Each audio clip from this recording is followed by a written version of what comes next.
नमस्कार मित्रांनो, आपण एक गोष्ट समजून घेऊयात, पण त्याआधी चॅनलला लाईक, सबस्क्राईब आणि शेअर करायला विसरू नका. ससा आणि कासवाची गोष्ट आपल्या सर्वांनाच माहीत आहे. ससा त्याच्या वेगाबद्दल बडाया मारायचा. त्याने एक दिवस कासवाला शर्यतीचं आव्हान दिलं. कासवाने ते आव्हान स्वीकारलं. त्यांनी कोल्ह्याला परीक्षक म्हणून नेमले आणि त्याने शर्यतीचे सुरुवातीचे आणि शेवटचे ठिकाण निश्चित केलं. शर्यतीला सुरुवात झाली आणि कासव शांतपणे चालत राहिला. ससा जोरात पळाला. त्याने कासवाला मागं टाकलं.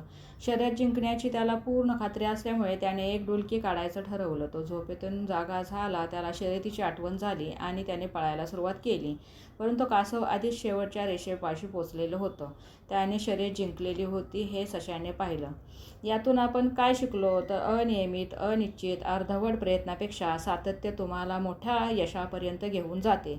सशाने अहंकाराच्या आहारी जाऊन अपयश स्वीकारावं लागलं आणि कासव स्वयंशिस्त आणि सातत्याने हळूहळू का होईना चालत राहून शर्यत जिंकली. म्हणजेच अत्यंत दणकट असलेल्या लोखंडालाही खाऊन टाकणाऱ्या गंजाप्रमाणे अहंकार आणि आळशीपणा भयंकर घातक ठरतो.